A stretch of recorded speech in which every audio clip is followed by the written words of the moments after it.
Howdy, everybody. How you doing? Welcome to the show. Great to see everybody. Thanks for coming in, and sincere apologies and appreciation for your patience as I navigate my tour schedule, my summer tour schedule. It's been quite a year already, or quite a season already. All good stuff, but we've battled. We've had like 5 Fourth of Julys. We played like 2 days before 4th of July, day after 4th of July. So I'm kind of sick of fireworks, quite frankly.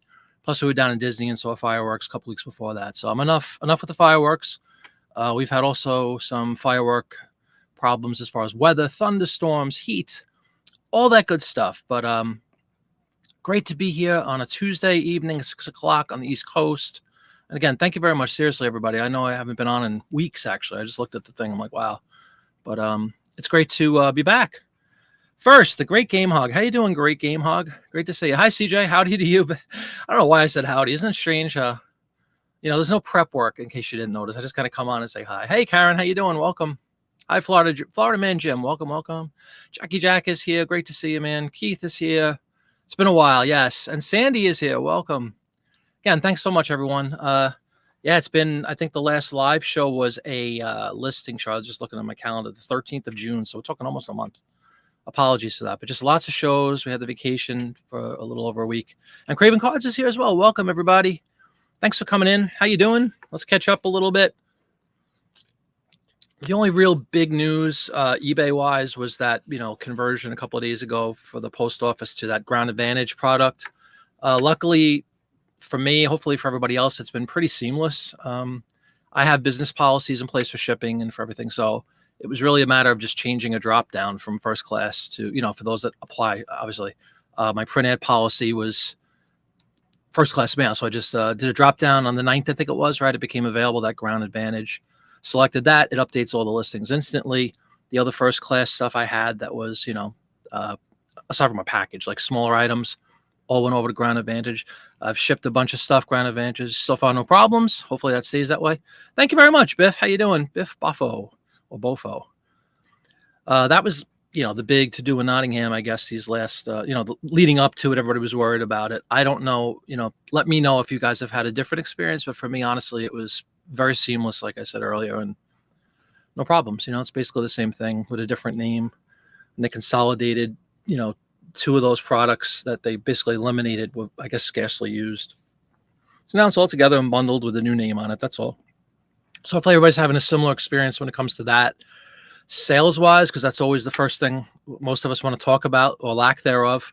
July, even though we're only, 11 days, today's the 11th. So 11 days in, pulled up some stats for myself because I'm very happy. Everybody talks about the summer slowdown and all that, but this store is up just since July 1st. It's a small sample, but a third of the month, let's say, 85%. Gross and net sales are up 85% month over month. So July 1st to 11th, as opposed to June 1st in my store, my quantity sold is up 66%, and my average sale price is up nominally 11%, because I started introducing a couple of new products, as I discussed in a video probably a month ago. Really no major shakeup. And I think I was just really down that day when I did that video about, maybe I need to rethink things. The ephemera is the ephemera. We all know that. We all love it. Love ephemera, always will. But, when it comes to the postcards, as discussed, your average sale price is usually fairly low. But now I've introduced a couple of other things. We had some cool sales. Like, I'm just looking at my the stats, the sales thing, performance, that's the word. And category wise, like, print ads is still my baby. That's still number one. Postcards are number two. But now CDs, which I just started listing, and I did a video about that, I don't know, a little while ago. And I just did a What Sold video this morning, actually last night, but I launched it this morning. I'm up to almost $100 in CD sales this week. So that's pretty cool. They've been selling well. And then everything else is pretty much the same. The lion's share of it is still print ads, followed closely by postcards. And now CDs have just been introduced into the pile. Then we sold a couple of one-off things. We sold, I forget if I mentioned this. I apologize, because it's been a long time since I've been on.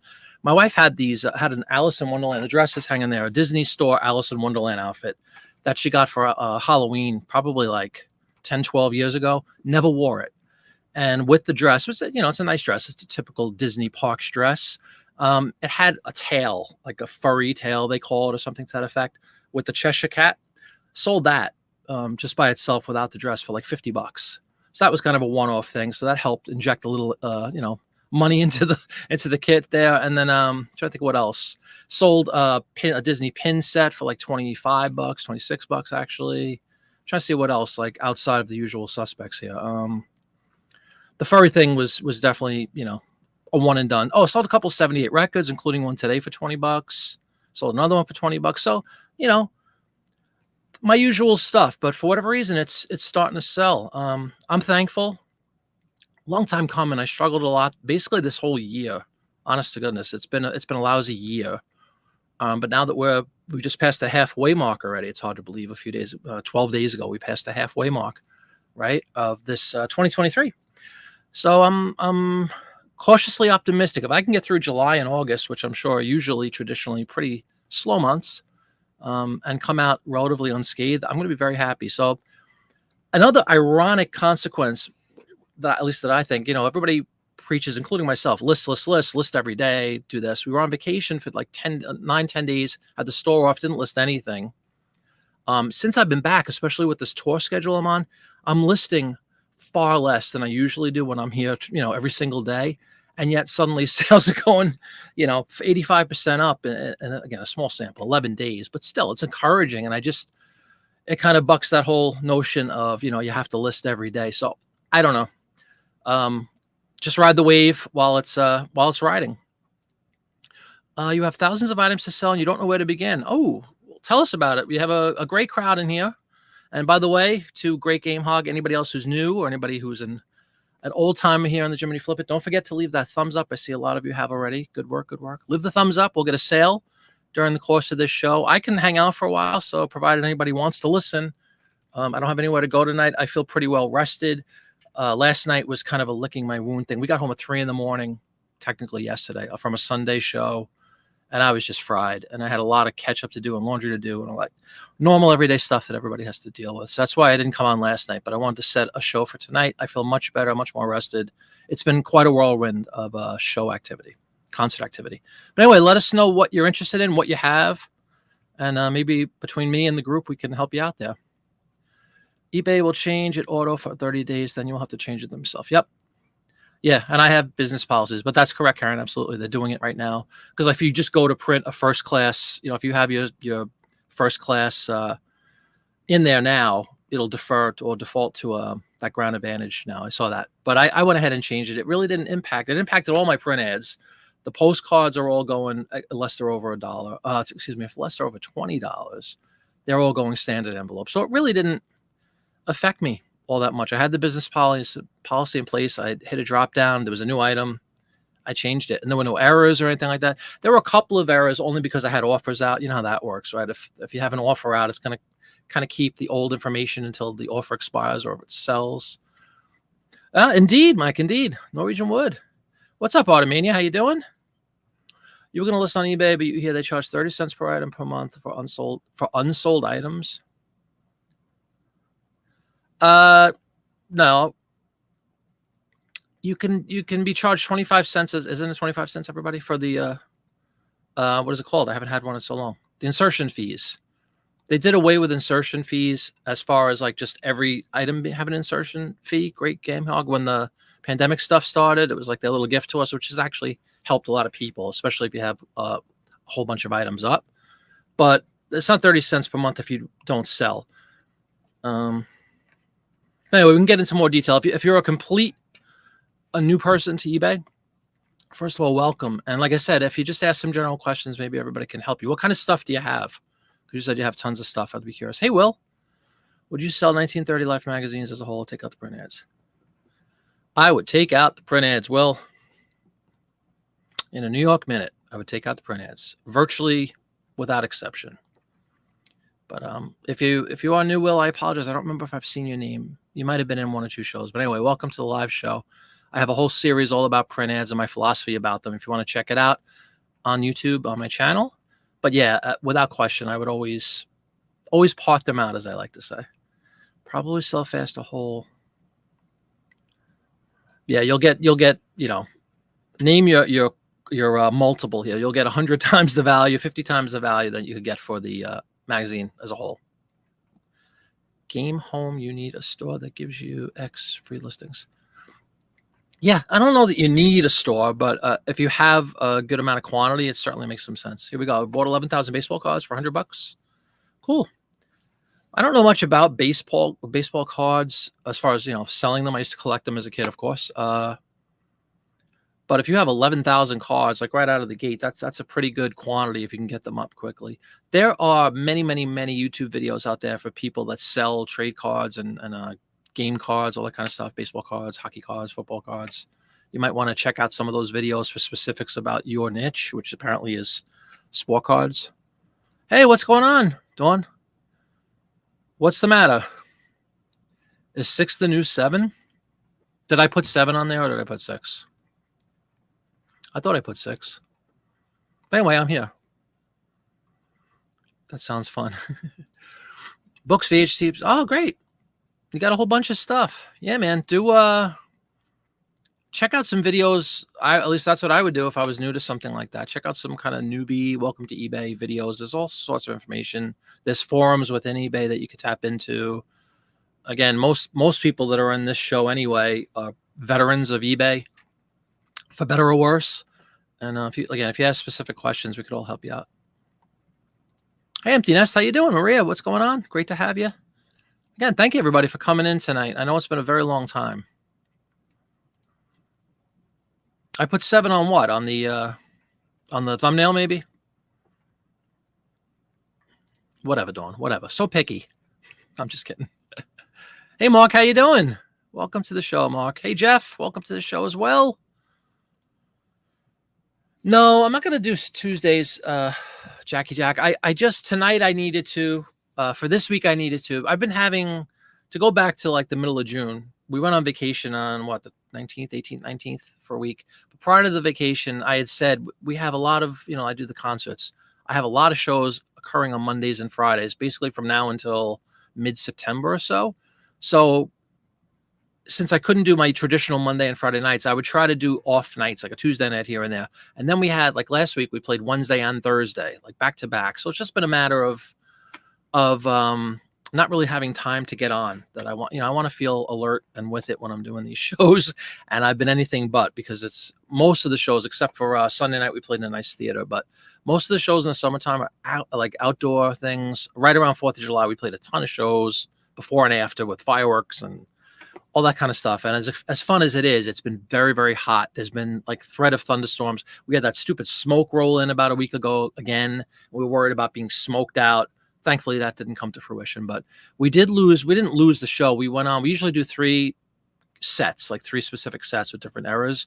We got through our second set, came off stage, and then we heard like an alarm go off. And the mayor of the town is the guy who brought us up on stage for this like street event, not street event, for this town event. And they had to cancel it because of lightning. So we had to, that was the only show that's been impacted. And we lost one show to rain earlier in the end of June, but it's been rescheduled already for August. So we didn't lose it, which has been postponed. But anyway, long story short, no, Monday and Friday is still going to be my nights, but it's going to be sort of haphazard until like mid-September. So the next couple of months. Sam Chap, hey, what's going on? Just started cross-listing from eBay to Etsy to sell on Etsy. Very cool. What do you sell? A whole bunch of different things, or? Dawn knows everybody, so I'll wait to see who that is. You sold your first print ad on Father's Day. Took it off for $10. Congratulations, Maria. Way to go. Print ads have been doing well. Check out I'm pointing like there's a link there. There's not, because I'm live. But check out, I did a What Sold video late last night. I posted it this morning at 9 or 10 o'clock. And I'd show you a few print ads that have been selling. This is all, the stuff in the video was just recent sales, like during this month. That's been pretty good for me. And you'll see the print ads. Some of the print ads are sold for good bucks, like $20, north of $20. But congratulations, Maria. That's fantastic. Hello. Unsubscribe. Oh, because I told you to relax. Yeah, you do what you got to do. Mark. You hate outdoor gigs in the summer. I mean, I love them for the volume. It's the vast majority. Like the year, the way that, at least currently, that's going to change. I'm going to make a huge announcement if it comes through, but we have potential for a really, really big announcement from the band. So I'll hold off, but it's exciting. Probably start in late fall, this would start. But basically I'm going to tell you, we're going to do arena tours, like actual arenas, which seat like 10,000 plus indoors. And it's a good, like, once we get this first one, from a business standpoint, from the monetary component and all that good stuff, you get a cut of the house, you get a cut of the ticket sales. So if that first one goes off really well, we're basically going to copy and paste that philosophy and apply it to, we could call any, venue in the world theoretically, but certainly in the country. We've played like 2 or 3 arenas in the past. We did one a couple of years ago in Philadelphia, which was very nice. It was I think we have a couple of videos out there from the arena. I mean, it's amazing because it's truly an arena, and everything you would envision from seeing like a real big band in an arena. We had those huge LCD is what they're called, the big screens in the background, and just arenas, 10,000 people. Say what you want. That's a nice amount of people. We've played for 10,000 people outside. In fact, we have a big event coming up on the Jersey Shore, however you say it, in a town called Sea Isle City, which I think this is the 3rd or 4th year in a row we're playing it. And that's traditionally about 10,000 people. It's gorgeous. It's on the beach, big like band shell thing. Looking forward to that. That's coming up in August. But anyway, yeah, the arena thing would be a game changer because we could basically do that all year round, But to Jackie Jack's point about the outdoor shows, it's sort of a necessary evil. All these towns have these big outdoor events. We're very lucky. We have a show coming up Saturday in Washington. It's inside. It's in a theater. The following week, we're going up to New Hampshire, Kelly territory, like right on the border of Maine. That's an opera house. So we'll be inside for like 2 shows coming up, which is very unique for the summertime. Hi, Joe. How you doing? Welcome to the show. Joe was the recipient of the gift pack on the last show, actually. Right, Joe?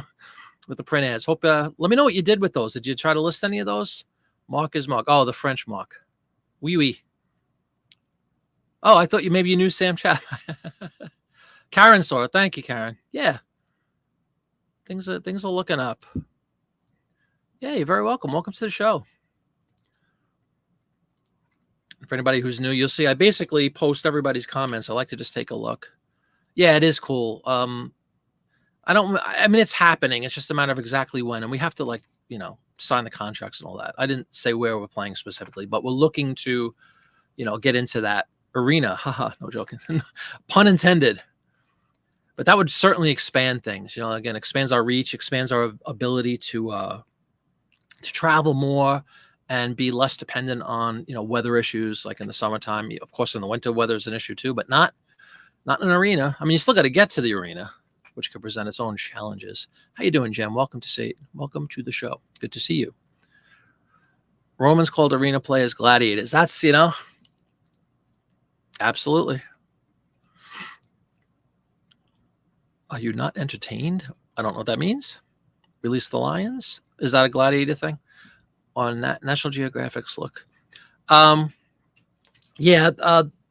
knock, at least from my perspective on National Geographic, is they're so incredibly, it's such a saturated market. Like so many people have them.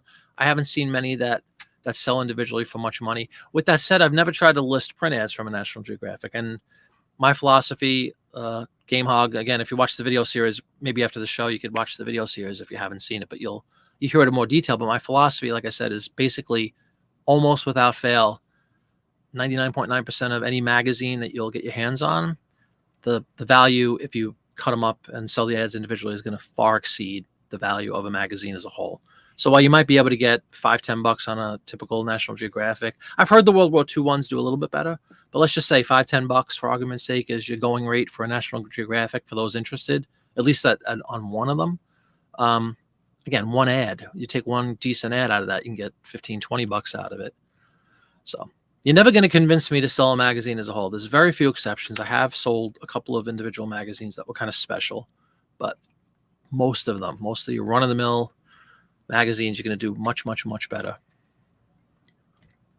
Not yet. Okay. Well, let me know if you do. If you're interested, they're definitely a nice set. If your drummer needs a stunt double, that's funny. Yeah, I'll tell you, you have to do some acrobatic activity. He a drummer who plays Ringo. It depends on the venue, of course, right? Sometimes he'll have a drum riser, which is basically just an elevated platform that rises him up a few feet over over us standing on stage. And it's great for presentation because he's not a very tall guy anyway. And he's playing drums, so he's down low. So if he's elevated, if he's on a platform, you could basically see him over us because the three guys up front were all like over 6 foot tall, and we basically block him out if he's down low unless you're straight on. So that's a big deal. So stunt double is something I'll let you know, because sometimes getting on and off of those platforms can be acrobatic activities. Some older issues that might be worth selling overall. Yeah, as Dawn says, meh. You don't say, Jim Lloyd. Why would you know that? Just kidding.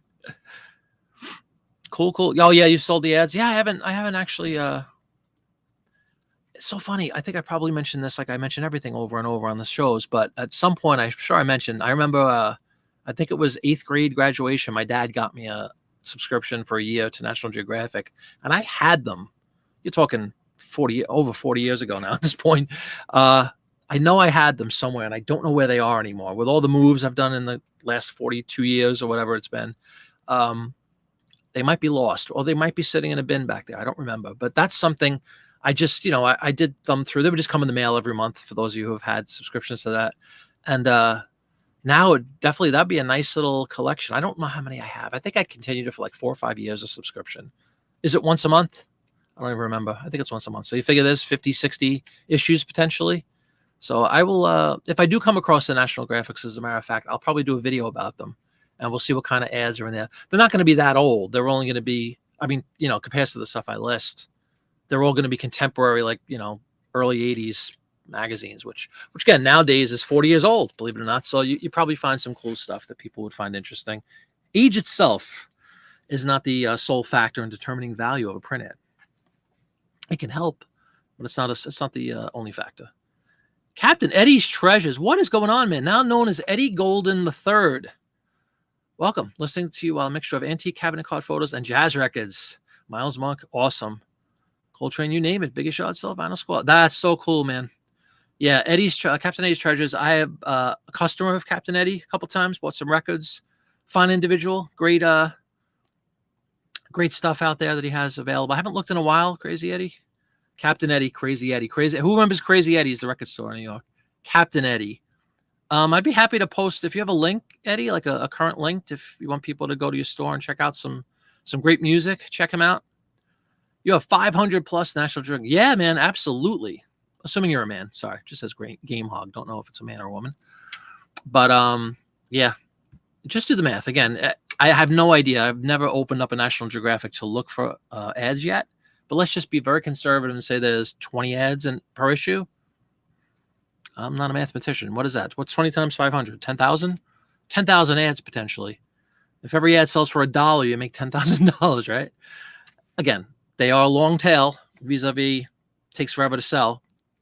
But when you sell them, if you get them listed, if you have the quantity up, you'll still be able to make some good money. Right, everybody? Right. Keith says you sold that time for 175, but I'm sure that's the exception to the rule. Yeah, totally.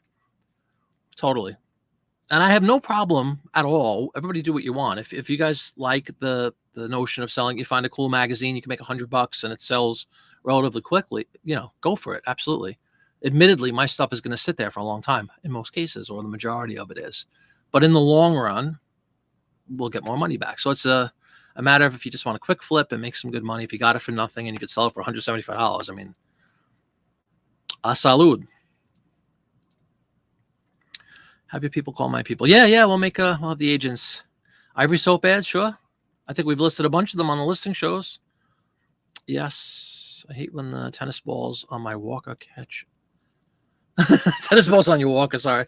It's so funny you mentioned that, Mark. The guy who plays McCartney in my band, not to be just to be realistic, he's 71 now. He's the senior member in our band. And not that 71's old at all, because he's very youthful, sings like a bird still. Phenomenal. He was in the original, he was one of the members of the original Broadway cast of Beatlemania in 77 and 78. So the guy's played for 40 plus years, been all over the world. He's phenomenal. He's probably still the best for my money in our industry of Beatlemania stuff. However, there is a noticeable, we just mentioned it on Sunday night, like I stand on the left side of the stage. If you're looking at the stage, I would be on the right side, which is where John would stand. And on my side is a keyboard because I play keyboard on a bunch of songs. But he comes over as Paul to do Hey Jude towards the end of the show and sometimes Let It Be and sometimes some other songs. But the way he saunters across the stage now, because he's over to my right, the far right of whatever stage we're on. Some of these stages are really big, and some of them aren't so big. But anyway, the walker thing, we joked like we're gonna have to get a walker for him to come across because he's like unbelievably slow getting across nowadays. Where he used to just whip across. We're like, big hand for Paul, and he's like takes him 10 minutes to get across the stage nowadays. Plus, you have to navigate wires and cords and all sorts of stuff on the floor. The monitors themselves. So yeah, we were thinking about getting him a walker. It is, Eddie. Eddie's got great stuff. Hey, how you doing? Leland Langford is here. Greeting, fellow entrepreneurs. One of the best greetings, as I mention every time he says it, but I do like it a lot. Crazy Eddie, sure. His prices are insane. Should you have ads fit in the scanner? Yeah, great point. Will fit in the duplex scanners. Yeah, 8.5 by 11, Dawn. I guess something like that. Good to know. Good to know. You have a bunch of those, Dawn. I never heard you talk about that. Actually, if you would be so bold, would you put up one of your listings for a National Geographic ad? I'd just like to see it. Whether Etsy or eBay, doesn't really matter. But welcome to the show, everybody. I'm really, really happy everybody's coming in tonight on a Tuesday night, an off night for my show. Speaking of which, Jody is here. Hope you're doing well, Jody. Hadn't seen you in a while either. Sent a message just to make sure you're okay and all. And then I saw you had some activity. Everybody's busy. It's summertime. I know a lot of vacations and all that good stuff. But anyway, welcome to the show, Jody. Great to see you. The ones you had were already cut up. Oh, you just bought ads like in a collection or something? Cool. But is it pretty much the normal stuff, Dawn, that you would see in any other magazine? I guess so. But man, now, you got me thinking. I must have, I don't know, like I said, 4 or 5 years times 12, maybe 50 National Geographics from like 81 to 83, let's say, something like that. Somewhere back there in the dark abyss back there. I'm going to have to look for them. Could be sitting on a gold mine here. Postcards have been selling. My World's Fair cards have been selling. Again, check out the video if you're interested, but you'll see some of the stuff that's been selling. Got $25 out of a real photo. That was actually not part of the big March haul. It was actually, dare I say it was one of Popeye's auctions, one of Popeye's legendary whatnots. I got that in because that's in I could tell by the label on the bins that I have my cards in, and it's A. So it's one I've had up for a while, but sold for $25. Pretty great. And it's kind of a nondescript card. It's just it was in Maine somewhere. It's like a wooden dam. Looks like it's half broken.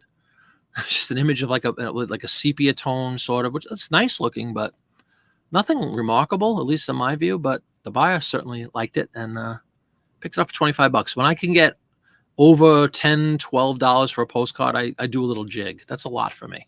So I'm pretty happy with the $25 on that one. But the postcards have been selling pretty well. Everything's just going pretty well in July for me. I'm very, very happy, despite not listing 25% of what I usually list as far as quantity on a daily basis, on a weekly basis, because of all the things I've mentioned, being away so often, coming in at 2, 3 in the morning, and all that stuff. So I don't understand it. I've always been told you got to list, and I'm not saying you don't. I'm not saying you don't, but just for whatever reason, it's not impacting me, the lack of listing. Yeah, I mean, I thought so, Jody. For me, it's good. I don't have I haven't had any really super high dollar cards yet in my I guess we're looking, how long are we looking now? I think September I started. So like 9-10 months of doing postcards. My biggest sale was, what was the one I always tell everybody? Almost immediately, that Mexican marble game thing. I forgot what it sold for. $50, $75. I think that's my highest valued card so far. But yeah, I'll take 25. Man, if they were all $25 a piece. Oh, cool. That's one of the listings. Let me check it out on my other computer, Dawn, because I can't pull it up here on StreamYard. Sorry for the squeaky thing. No, I didn't get a new chair yet. Oh, that's a beautiful. Is that that's National Geographic, eh? A?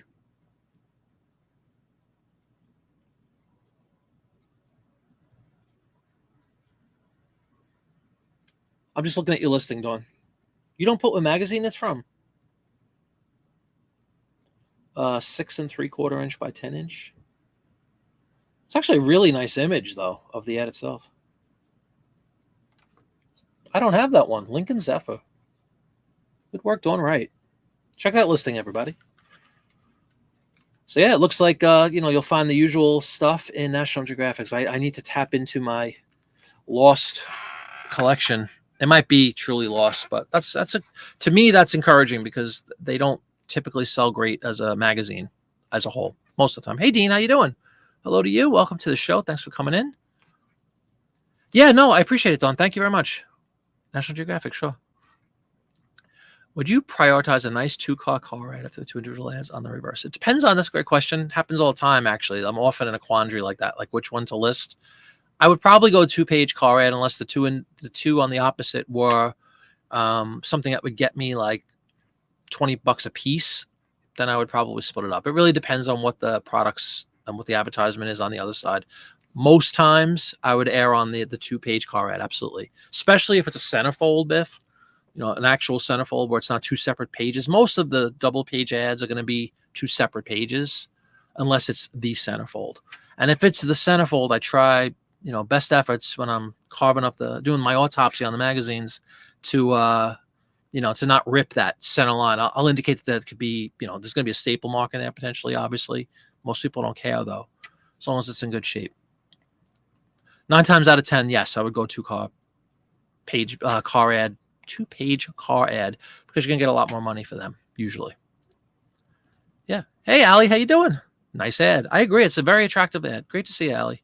Hope you're doing well. That's an old listing when you weren't putting in the source. Okay, no problem. I was curious because I always do. I'm not saying you have to. You also, not for nothing, because people are people. I noticed your dimensions. It just said by 10. Might want to put the old inch thing in there, just in case.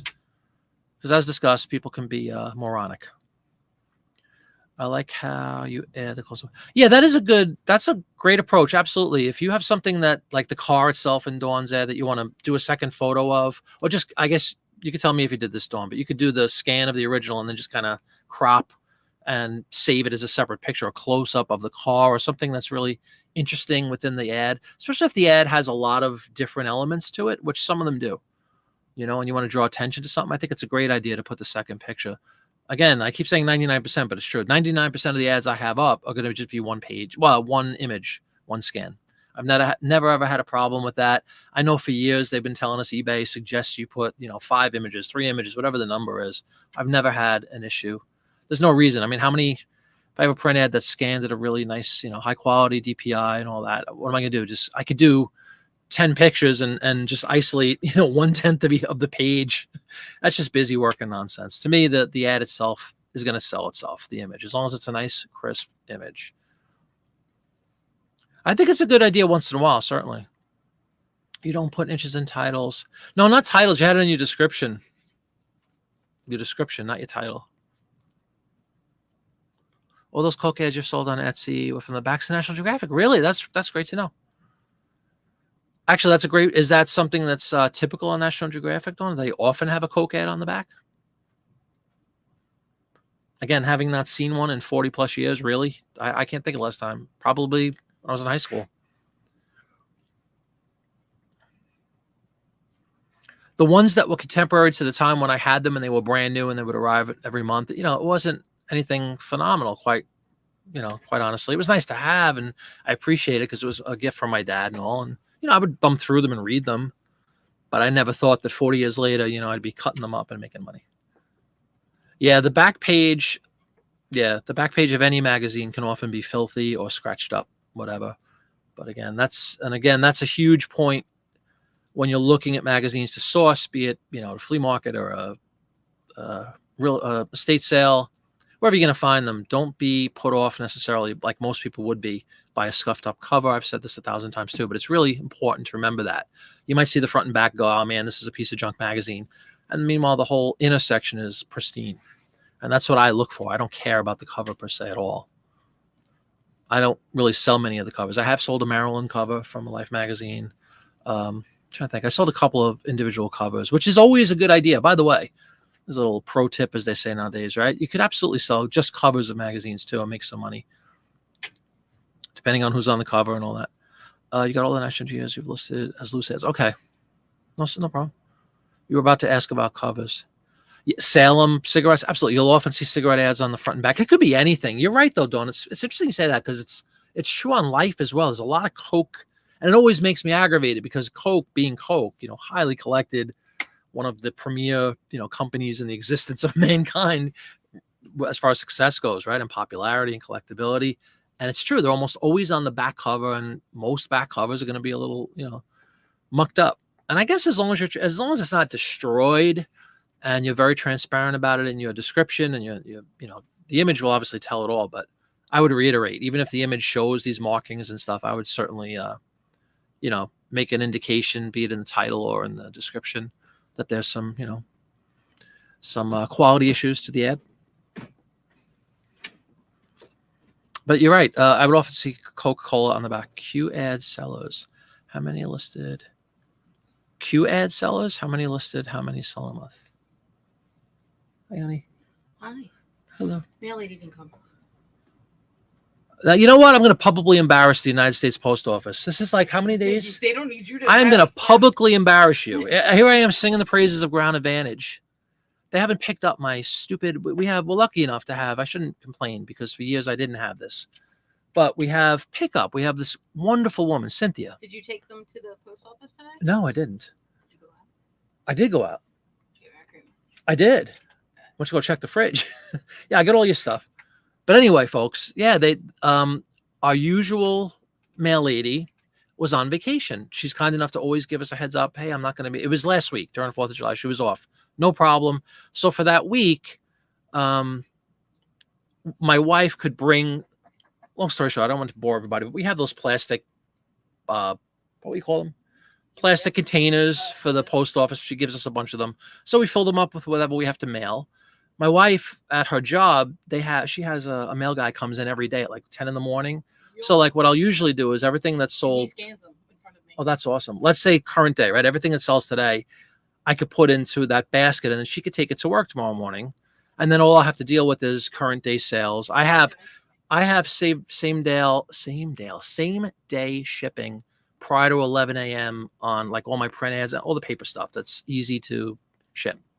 So if a sale comes in at 10 o'clock in the morning, 10:30 in the morning, I promise to get it out intraday. And I always hope that maybe that gives you an advantage. Who knows if it really does, but it's nothing for me to, pull an ad and again, watch the videos and get a ship. But anyway, yeah, she's back. At least she was supposed to be back yesterday. Nobody picked up yesterday. So my wife had to bring all this stuff in. And now today it's still sitting out there and it's 20 to 7. So there's no way they're coming today because they're always here by 5 o'clock. But what is up with that? And not for nothing. It's not just, this lady isn't just doing this as a favor for me. I go into I'm sure everybody knows this, right? If you have the availability for pickup, you could check on the USPS website. You could put in a request to have pickup and have it as a recurring thing. When I have mine in for like ad infinitum, like, 5 years or something like that.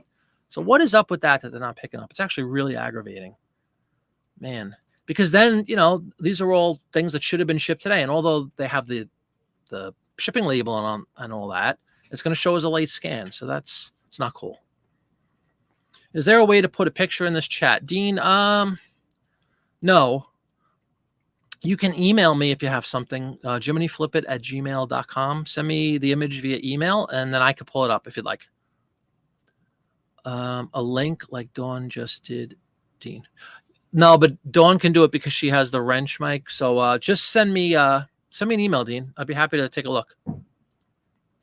Yeah, if you just scroll up a little bit, Dean, she posted an image, one of her print ads from National Geographic magazine. You can only link it if you have a wrench. Here's one. It's another old listing. You need to go through a more detailed description. Okay. And then she's got Etsy. But again, I'm going to have to pull it up on my other computer. So hang on.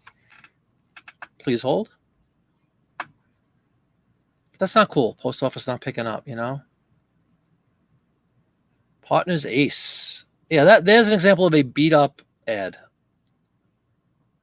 So much so. Oh, do you have it's like a double. I was going to say your scan isn't showing the whole ad. There we go.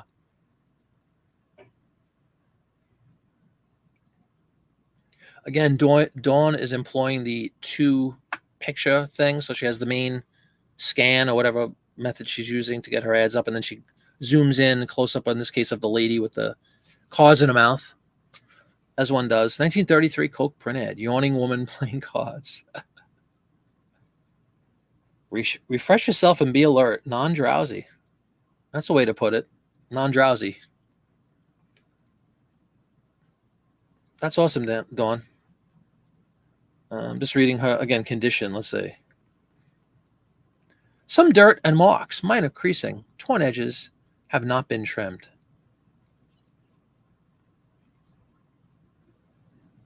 Yeah. So, Coke being Coke, as we alluded to earlier, people will buy Coke products, and I'm assuming they're going to understand that not everything is going to be in perfect condition.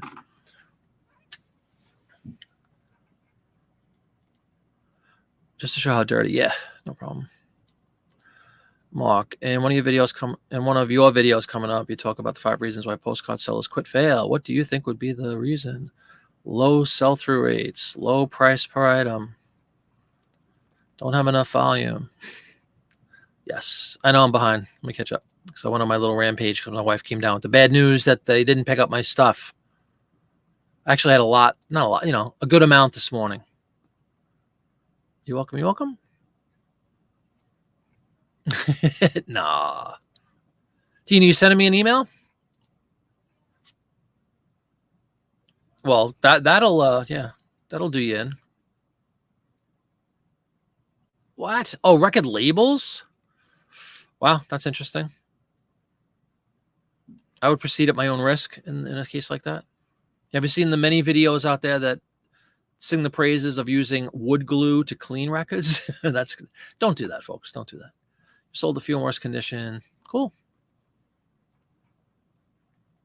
Yeah. No problem. No problem. It's allowed. As long as you made the corrections you needed. Ad sellers. How many listed? How many sold a month? I'll let everybody else answer. It depends. Dean, let me know if you're sending me an email because I'll check it out. If you have an image you'd like me to put up, I'd be happy to. If you just shoot me an email. Again, it's jiminyflipit@gmail. Going into that right now. Mary Martin has a postcard auction. No, she did on July 1st. I didn't see it. Wow, that went into my spam folder. That's not cool. Mary Martin is not spam. Let's fix that. Not spam. What's up with that? Getting notified 10 days later that there was a Mary Martin auction. That's not right. But anyway, Dean, if you're interested, again, send me an email. I'd be happy to show the photo, whatever you got. If it's an ad or something you want us to all take a look at and talk about. Did it before. Back don't your Italian sub. Hey now. Plus half of your wife's, huh? In diet news, I'm on my full-blown no-carb thing since I have the date down. I usually do this once in a while, and I was very naughty, especially in Disney. It's ridiculous. I'm like, I can't. I have so much physical activity to do with these shows. I started on the 28th. We came back from Disney on the 25th. Yeah, 28th I started. So that's 2 weeks tomorrow. Hard. When I do this, folks, it's hardcore. It's water. The only exception, I've done without this, is my coffee. I still have like a teaspoon of sugar in. But other than that, nothing. Protein. I've tried every record cleaning, including wood glue. Yeah, the wood glue, again, don't do it. I make my own. Is it behind me? If you look, do you see that red? You can kind of see it right there. That's my own cleaning solution that I made. There's a million videos about how to make your own cleaning solutions. Knock on wood, it's been wonderful. It lasts forever. Here's another really good tip. It recommends that you use like a purified water of some kind, right? Not so you don't get the, what is it called? The hard water stains, all that stuff. You know what a great way to get naturally purified water is? If you have such an item in your house, we have a dehumidifier right here that's running this time of year, 24 hours a day. In the winter, it never runs at all. But anyway, being that we're in a basement, humidity often accumulates down here. Well, anyway, when it fills up, it beeps, and I have to empty it out. That water is purified. So I use that water to fill up my record cleaner when I need to. That's a great tip, but it really works well. How many listed before you started seeing regular sales?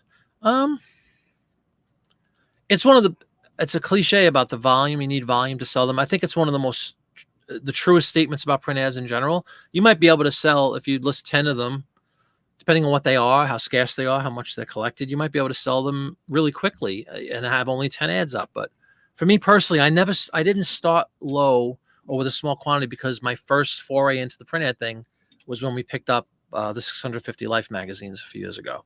So I don't really know. Like I didn't, put my toe in the water and start off and let me just list 10. I kind of went right in with the ads specifically. And now to a lesser degree with the postcards, I'm going in more. I did start much slower postcards. It was solely Popeye's auctions, which again, go visit Whatnot, Popeye on the Whatnots.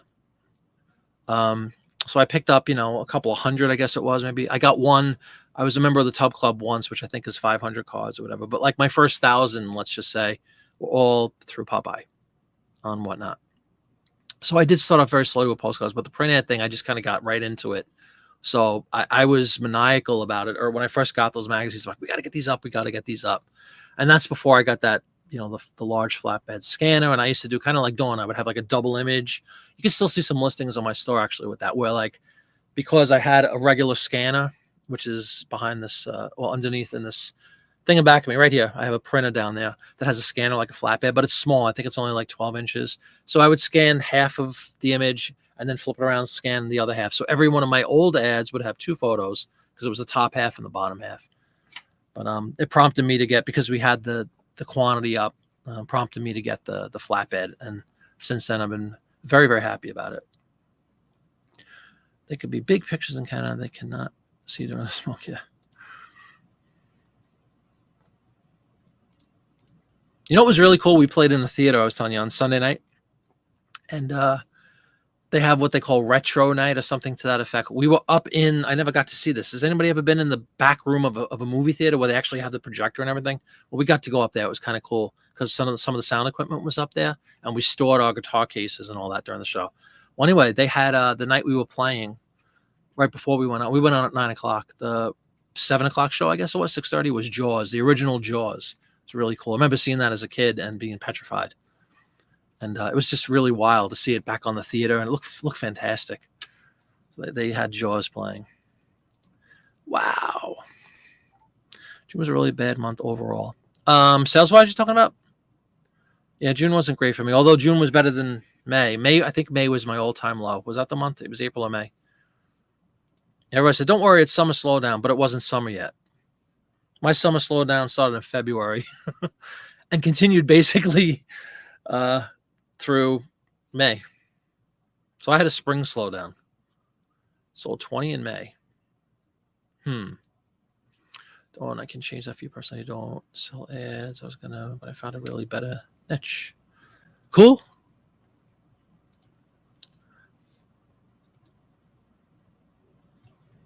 And just let me know if you're sending me an email or not, because I have my system open. I just want to be able to pull it up if you guys want to. If you would like me to show it to you, Dean, show everybody, please let me know. Yay or nay. But yeah, just to get back, I'm so excited. I'm up 85% in net sales month over month for the first 11 days. First third of the month, we'll call it. Pretty cool. Quantity sold is up 66%. I don't know what it is, but July's been good.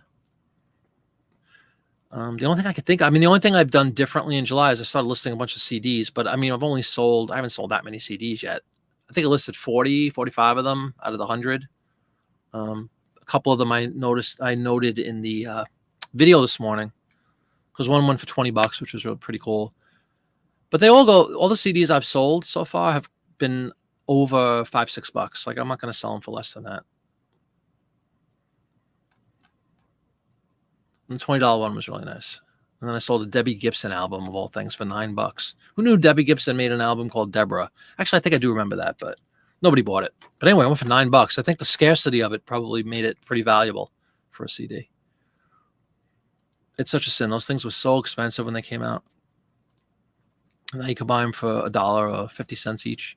It's like anything in paper. Yes, it takes volume. I agree totally.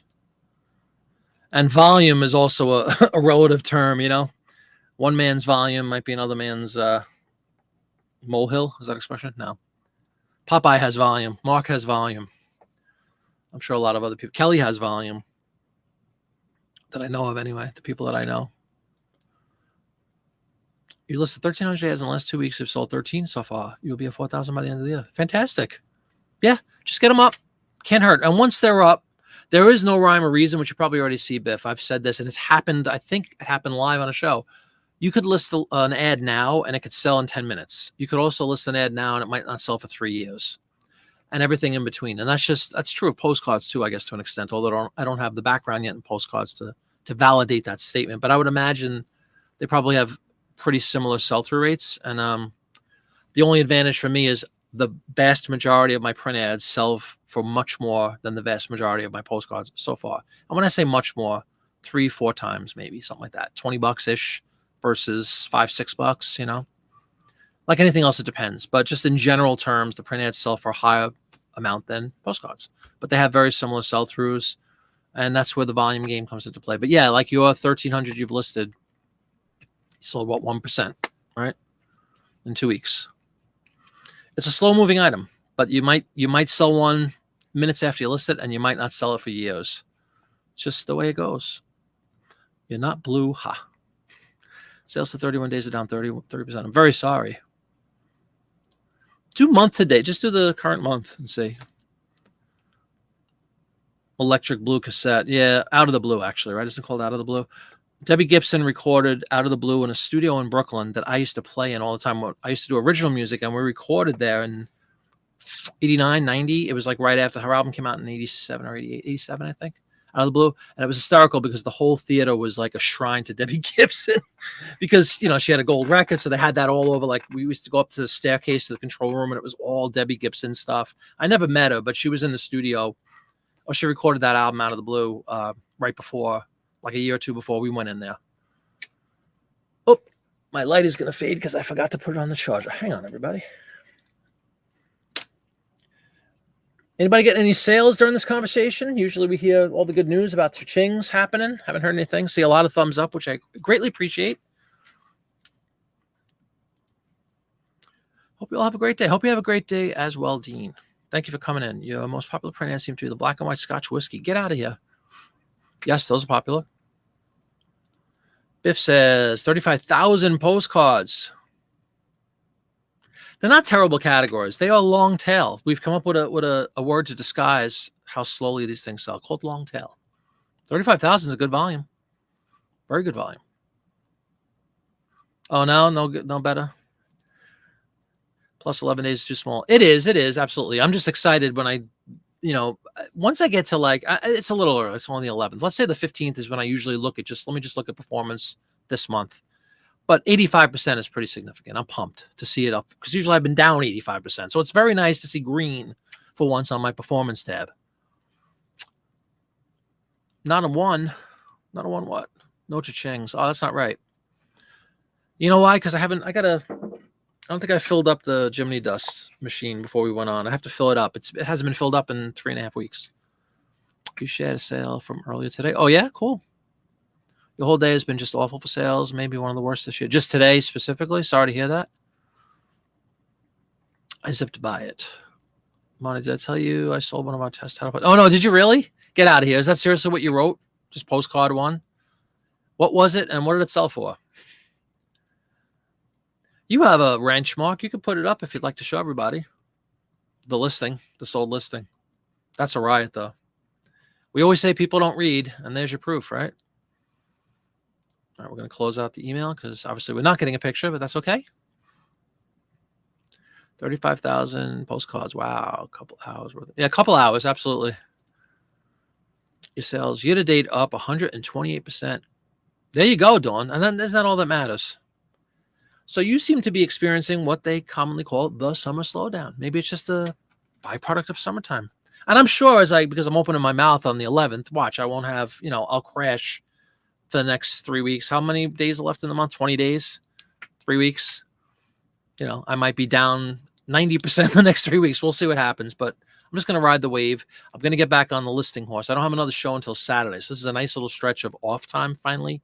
Tuesday, Wednesday, Thursday, Friday. So I have these. I listed a couple of ads actually this morning. I listed a couple of CDs last night. I'll list some more tomorrow during the daytime. Oh yeah, that's not a bad. 2/3 of your stuff sells within a year and a quarter. I'd still quantify that as long tail, but that's actually, I think it's pretty good. Postcard Grand Canyon. That's funny. Get the envelope ready. Show us the link, Mark. I want to see that. Your test one, postcard one. We've decided that you have to give a postcard at least 3 years before you give up on it. Oh yeah, I'm not gonna. I mean, again, I'm much shorter window here. I've only been listing them since last September, so we're not even at a year yet. But my philosophy, I got that question. It's funny you say that. I got a question on a YouTube video about something like that. I think it pertained to print ads, but it was the same sort of thing. Like, how long until you give up on a print ad, quote unquote, or like lock them up because it's not selling? And my answer is never. Like, once I've done the work and listed, I've heard many people say this, but it's true in my opinion. I've done the work. I did the pictures. I did it all. I listed it. I'll just keep it up. There's really no need to take it down. I haven't just taken down listings for not selling. If I did that, good God Almighty, I'd have no listings, because a lot of the stuff is long tail. Print ads are very long tail. I've had print ads up for 3 years. Not going to show 3-year date now because we keep doing this and then sell similar things, so they look like fresh stuff. But the way I know right away, like I said earlier, is if I see that half a page, it means it predates my scanner, which I guess it's almost 4 years. I think I got it in 2019 or 2020. So yeah, I don't take them down. I have nothing against. I think it's a good idea to lot things up in general. Be it, you could definitely lot up print ads if you wanted. You could lot up covers for magazines, as a matter of fact, and just put them all together as a crafting lot or whatever. People buy that, especially on Etsy. Lots of ideas out there. But yeah, I haven't had 3 years yet, Biff, but I haven't given up on. I can't think of a product I've given up on that I listed. I've never just like taken it down. There are exceptions. Actually, I take that back. Clothing. There was some clothes, like some of my wife's blouses and stuff, years ago when we were first trying to do this full throttle. Because I've actually been on eBay since 98, I think. But I wasn't, it was just something I just had it. I didn't really sell much on it until, a few years, 17, I think is when we opened this new store. So it's been 6 years, 5 years, 6 years. April was 6 years. Ego Swift say delivered. That's like a sale. Yeah, there you go.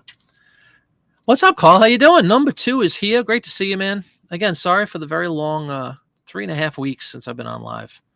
Other than the Disney videos, which nobody cared about, and that's fine. I just wanted to share some joy as I was walking around Disney. But yeah, I haven't done a live show since I think it said June 13th was a listing show. So we're talking almost a month. It's crazy. You will pull cheap stuff if you don't want to ship it, not postcards. I totally agree. What I was going to say is, yes, there are exceptions. We pulled down. I still have one bin up there, which you can't see off camera, that has some clothing in it. But I did wind up taking down some, stupid mall brand blouses that never sold that I had up forever. And truth be told, some of the photos, initially were awful. I went out and I bought the mannequin and went the whole, all in on the clothes thing. And again, not disparaging people that sell clothes. It's people that make a lot of money selling clothing. Wonderful. God bless you. No problem. Just not for me. Once I discovered these other things, and, I just personally prefer listing that kind of stuff. I think clothing has I know, the return rate is insane. The competition is insane. If you have a great source and you get tons of it really cheaply, then you'll make money. People buy clothes. People buy used clothes. I know it was soaring during the pandemic when nobody could get out. So used clothes market probably exploded during that period. Just not something I'm interested in personally. Like I'm sure there's many people that don't care about print ads and they just want to sell shoes, or they just want to sell DVDs, or they just want to sell baseball cards. So be it. Evolution of photography. Exactly, Biff. Yep, that's correct. Instantly, I can look at one of my listings. Like I said, all the dating. I'm sure that there's got to be a way. Mark, in the back end, there's got to be some way to look at, like in the photo itself, there's got to be a way to pull up when it was originally posted. Probably not in eBay. But anyway, all my stuff, I know for a fact I have print ads that are at least 3 years old that are still out there, but they show very current listing dates because of the end and sell similar thing. I also, I wanted to mention this. I never had a chance to mention this. At the very end of June, 27th, 28th, something like that, I was doing an end and sell similar. I had a bunch to do. And when I went to hit submit, you see you always, good advice, by the way, if you don't look at this, look for fees at the bottom. It said like, I don't remember, it was obscene, $40 something in fees. I'm like, whoa, what is this? Got on the chat with eBay. I had used my 10,000 in collectibles. I think it's 10,000 you get, right? Because of the end and sell similars. It counts all the end and sell similars. It counts all your sales. It counts all of your initial listings. I exceeded the 10,000 and they were charging me the quarter insertion fee on them. I got all those fees reversed. It wound up being $45. a one-time thing, because I hate to be ignorant like that. I knew that that was the rule. I just didn't realize I had hit it. I must have done a couple of them. I did, and I have, you know, a little short of 6,000. No, what do I have? I don't even know how many listings I have anymore. That's bad. What do I have? 66,000? I forgot. Well, anyway, I had exceeded the 10,000 threshold. They charged me, 5,700 listings. So if I do that twice, there's your 10,000, right? Plus, again, all the sales that you get during the course of the month, any new listings that you put up, they all count against that 10,000. So I got burnt for the first time ever by that. They were kind enough. It took 3 weeks, but I eventually got my $40 back in those fees and a slap on the wrist and said, you know, be mindful of that. So I am going to absolutely be mindful of that going forward. So that's where the end and sell similar, especially for you guys that have tons and tons of listings, can bite you.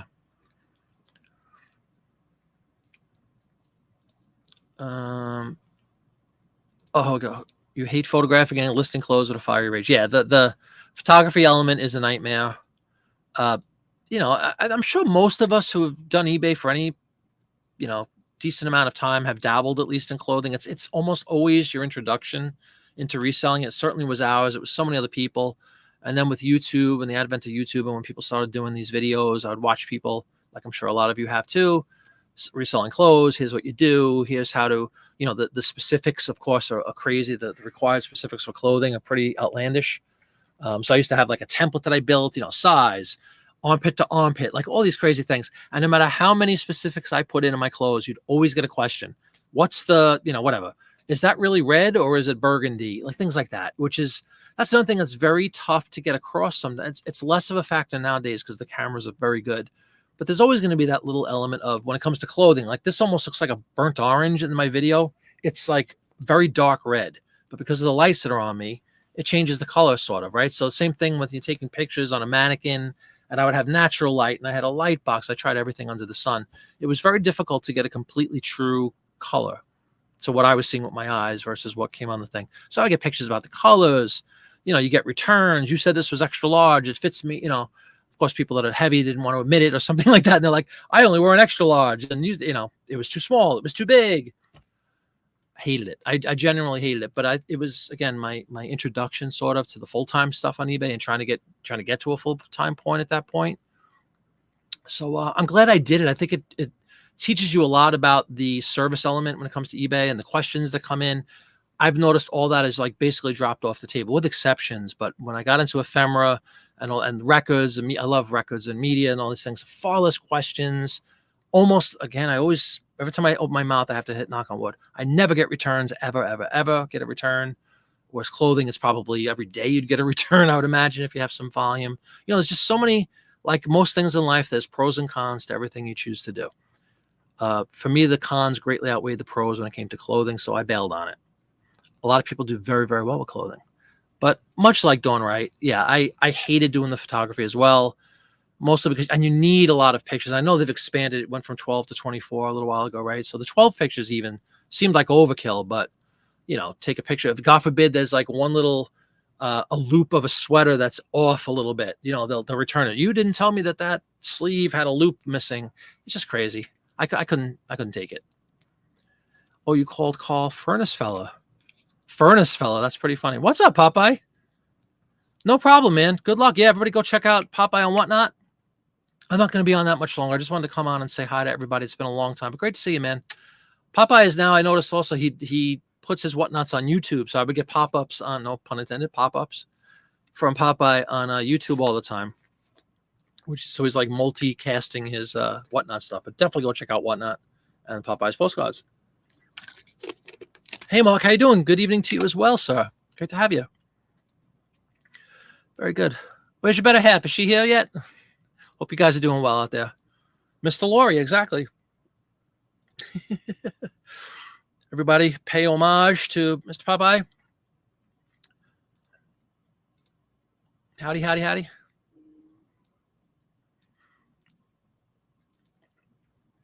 You got hit with some $4 charges because one of your templates was defaulted to bold title. Ooh, yeah. And they wouldn't reverse it. They will play gotcha to an extent, absolutely. And they could always stand by the fact that they have this stuff, you know, most of the time. It's in writing, and shame on us for not reading, or shame on us for accidentally clicking. And that's a big one. The bold thing that'll cost you. Is it $1 per or something like that, or is it $4 per? Yeah. Famously, a few months ago now, I guess. Remember they had the hiccup with eBay where they were charging in the collectibles category that what's it called? The expanded photo. I forgot what it's called.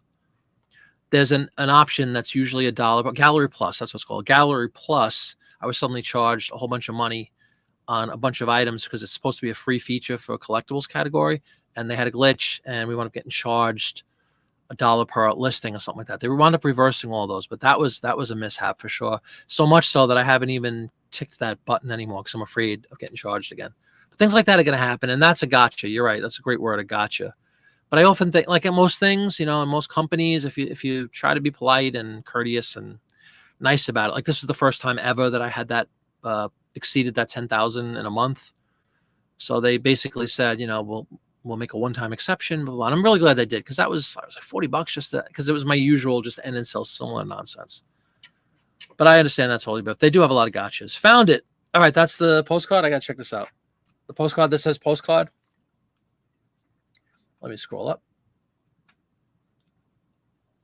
My God, how far behind am I, folks? 7:03, and it's 5 minutes behind. I have to find this listing on my YouTube screen. Here we go. Found it.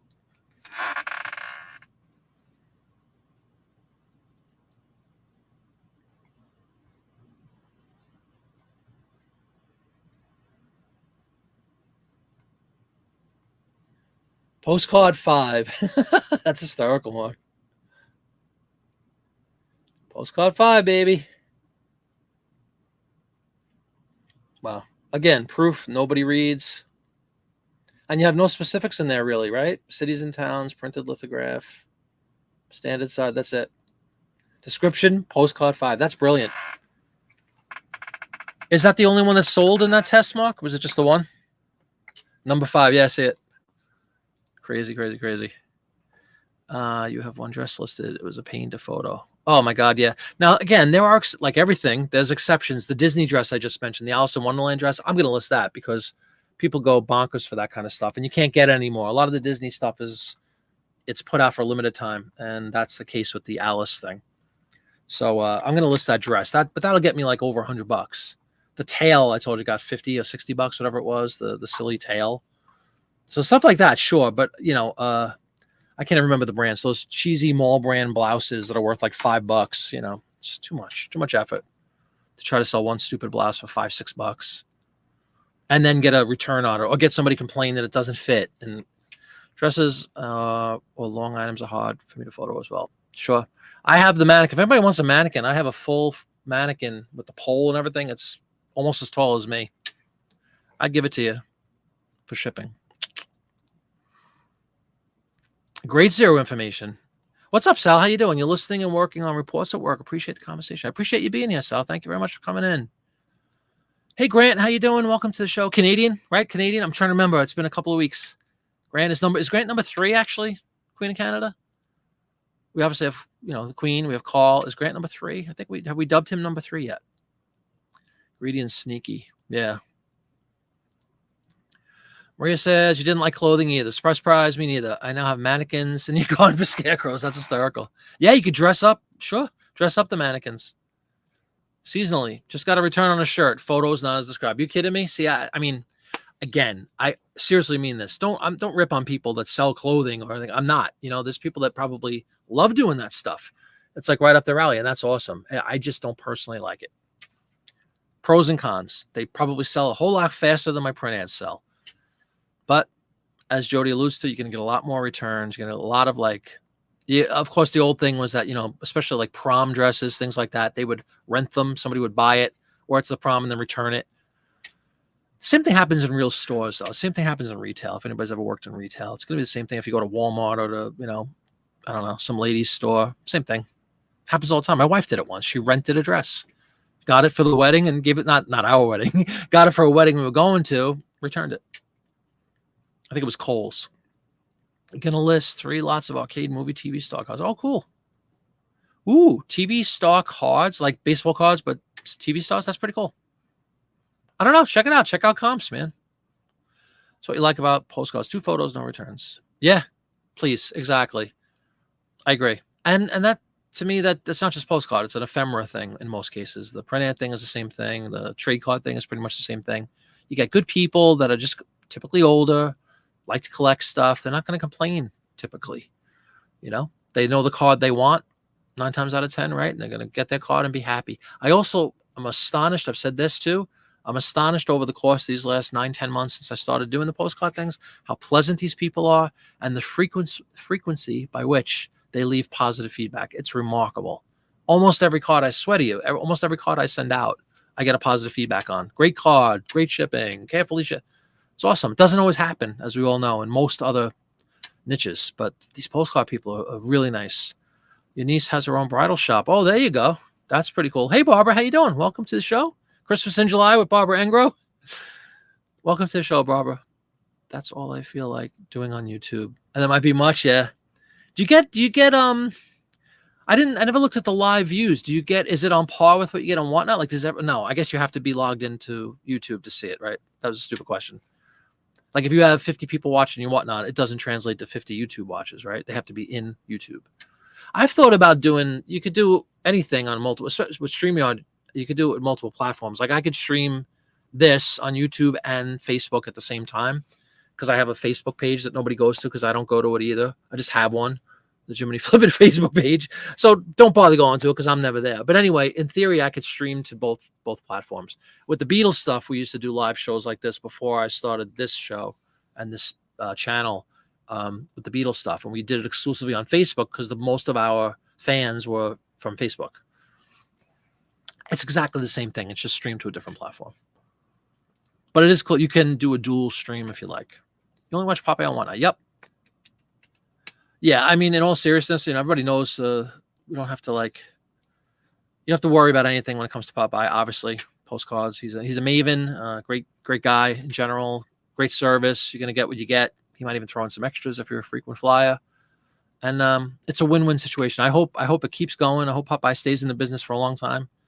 So I don't think he's going to be running out of cards anytime soon. Sorry, cooking and not watching chat and missed comment. Oh, no problem. Cooking is a good thing. $4 for bold par. That's obscene, Biff. Did you fight that? I would have been on the phone. Or I'll tell you what, I don't even use the phone. I get so frustrated, quite frankly, by the people that pick up. Usually I can't understand them. Sorry, it's just true. And I like to use the chat function. Plus, the chat function is nice because you get a transcript. You can get a transcript of the whole conversation. So if they promise something, kindly advise, all those terms that they use over and over, don't worry, I will take care of you. You can, you get a physical transcript of the thing, which is really nice to have. And it even has like a number on it, like some sort of conversation number, or whatever they label it.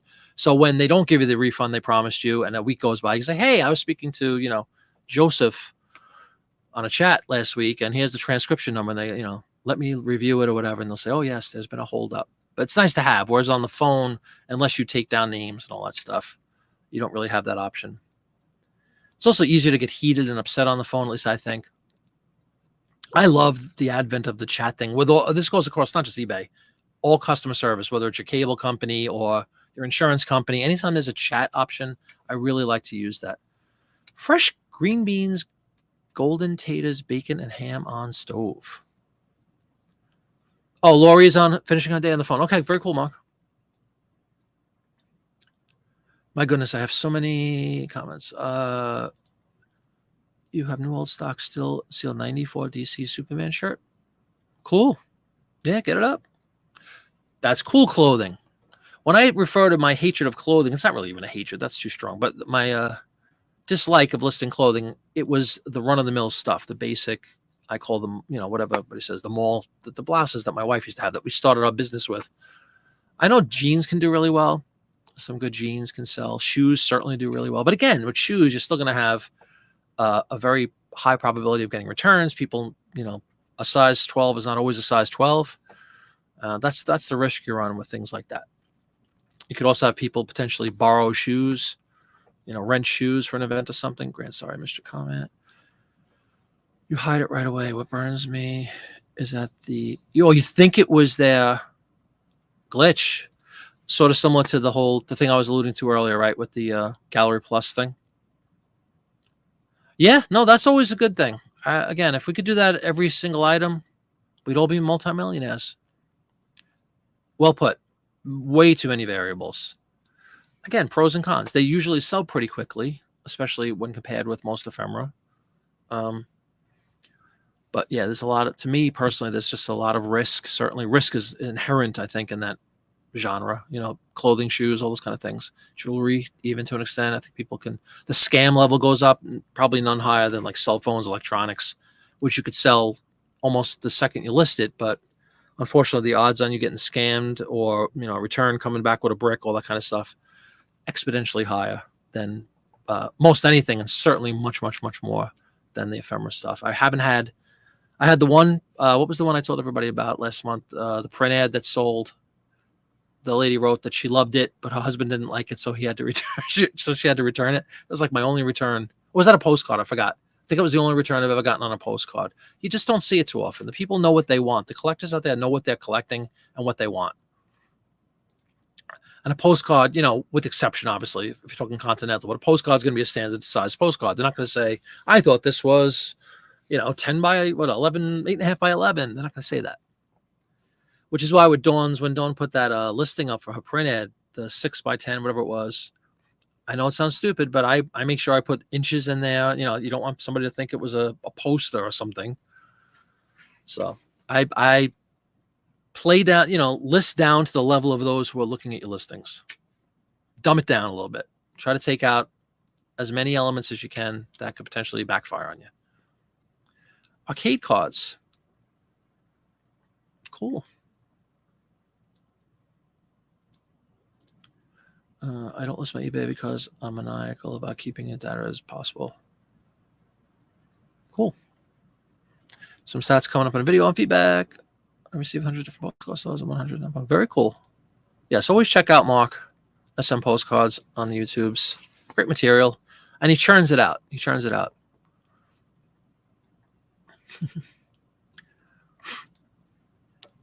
do try to fight the dumb $4 charge to Facebook, and they shut you down. They shut me down because you got refunded on the italic surcharge that you got when they changed the listing template and put that where the SKU was. Oh, so they're saying they already refunded you once. They're not going to do it again. That is some nonsense. $4 per? That's a hefty pocket lining scam fee, if ever I've seen one. Even though you made 10,000 listings by a without any favors. Even though I made 10,000 listings by a without any favors, I was out of luck and not going to pursue $4 too much. And don't hurt to take a, as we actually await the last word there.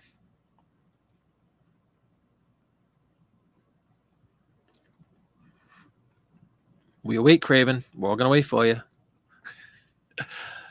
As a hushed silence comes over the crowd. And I always take a pic of the print ad next to rule. Oh, do you really? That's not a bad thing to do. Sure. Just to show the dimensions. I list them, in the description. It's critical that you list the dimensions in the at least for me with the print ads, because again, I sell, and you can watch the video today. There's an example of one of those off-size ones where it's like a strip.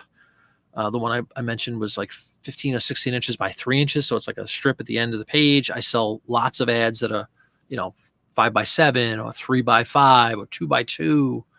And then, most of them, of course, are the full page, but not all of them. There's a lot of money to be made. I have a whole video about that. Not to sleep on those other, smaller size ads. Get them up. They sell just as much as the full page.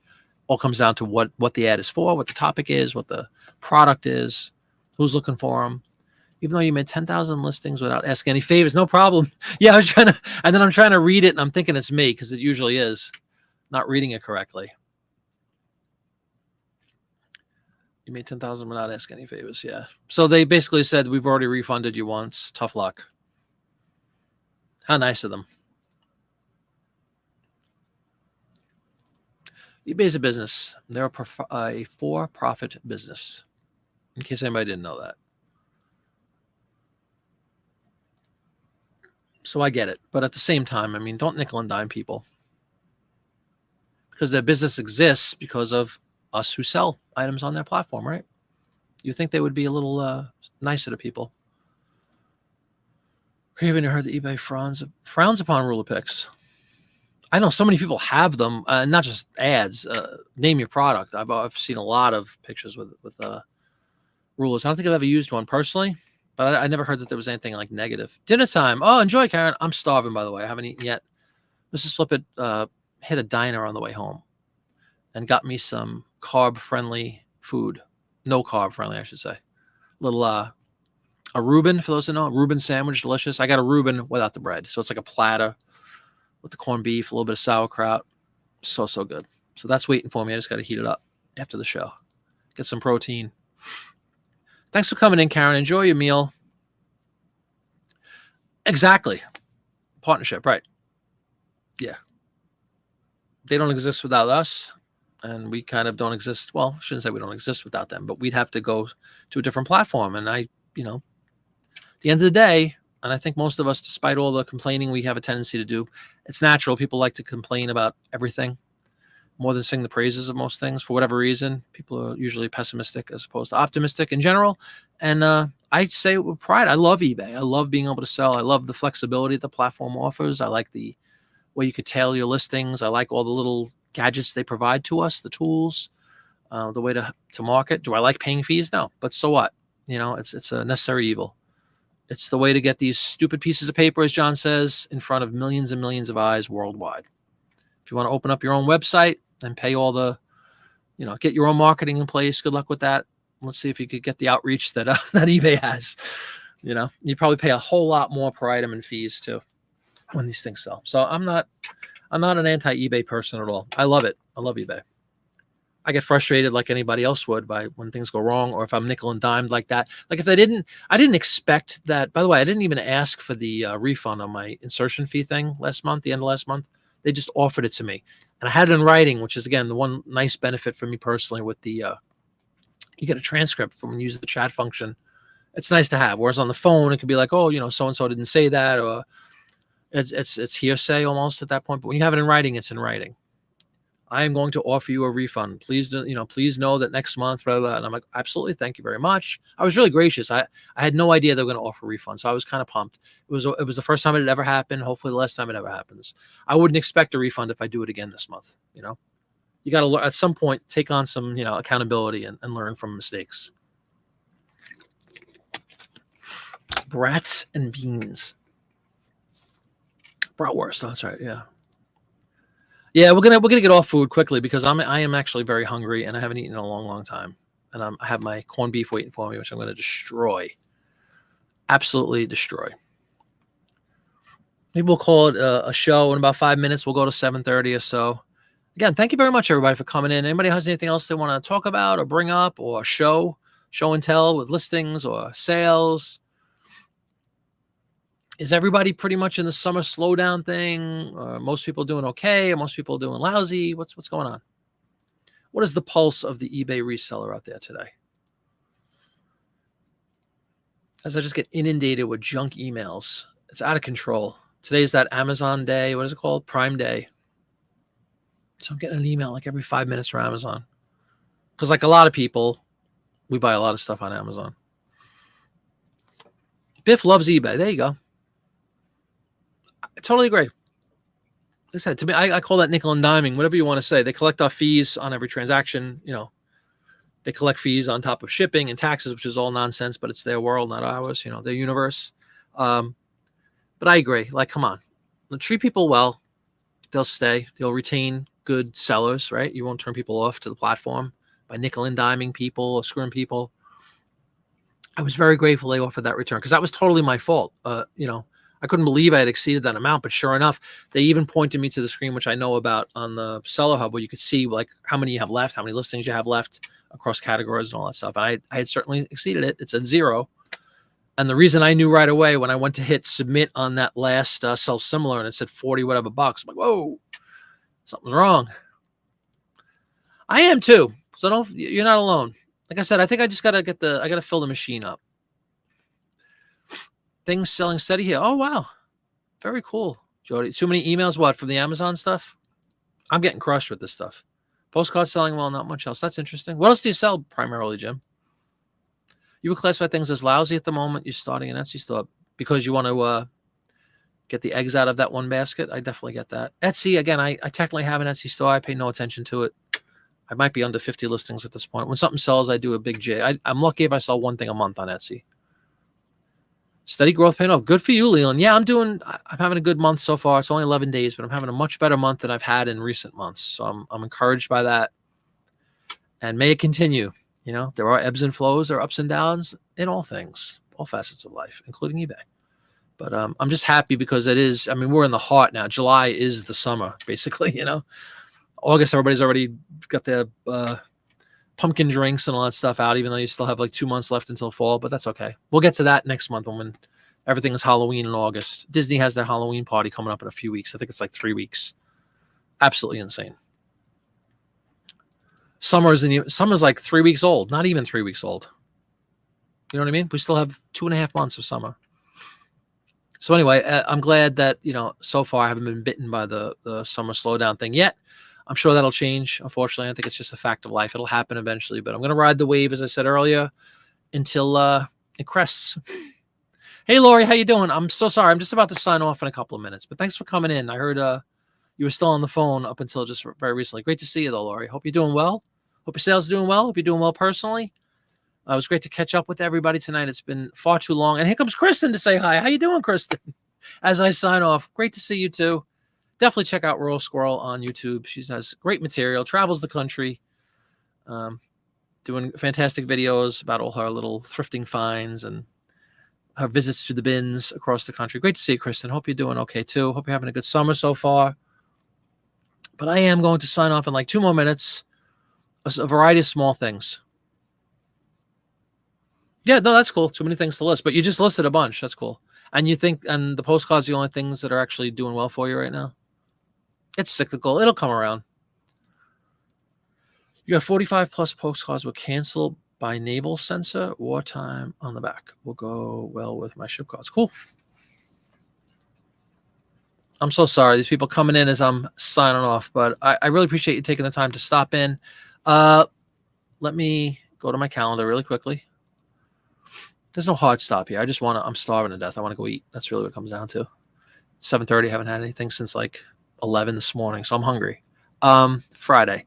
Yeah, I will be on Friday night, 14th. We have a show in Washington, D.C. on the 15th on Saturday. And I have to leave at like 8 in the morning or something. It's only like a 2-hour ride for me. It's crazy because growing up in New York, Washington was like a 3.5 hour ride all the time. Now it's like 2 hours. It's like hop, skip, and a jump. So I will be back on the 14th this coming Friday. We'll do another show. And as we stand now, the 17th, which is next Monday, I should be able to be on the 17th because I'll be well rested from the 15th show. We don't have anything on Sunday. And then next Friday, the 21st, I won't be on. We'll be up in New Hampshire for a show. And we have a hotel for that one because that's like a 7-hour ride, 6.5, 7-hour ride. So we'll have a hotel. So yeah, it looks like at least for the coming Friday, the 14th, I should absolutely be on. Look for the post. I'll post something on YouTube, of course, that I'm going live. And the 17th, next Monday, I should be on as well. Thanks so much, everyone, for coming in. I really appreciate you coming in. It's been a long time. I apologize again. It's just crazy busy with my concert schedule. But this too will come to an end until we hit the arenas in the fall. But more to come when that actually is official and signed. You bought some more mermaid cards. Cool. Bon appetit. Yes, thank you. I got my delicious corned beef coming up. Well, Reuben, hold the bread. I should be back on Friday. I know. No, I really should because I don't have anything coming up. I don't have to worry about like a show tomorrow or Thursday and being exhausted. I'm good. We don't have another show till Saturday. So I'll be on Friday. I want to be on. Remember that, folks. I want to be on. But anyway, thank you very much, everybody. It is 7:31 actually, so we went long, but that's okay. It's been a long time. It was a pleasure to see you all. Check out my What's Sold video if you haven't checked it out. If you are watching the show and you haven't subscribed to my channel yet, please consider doing so. Be an honor to have you. Great community, great people chatting on all these live shows. I will be back on Friday. Hope to see you then. Have a good one. Bye-bye.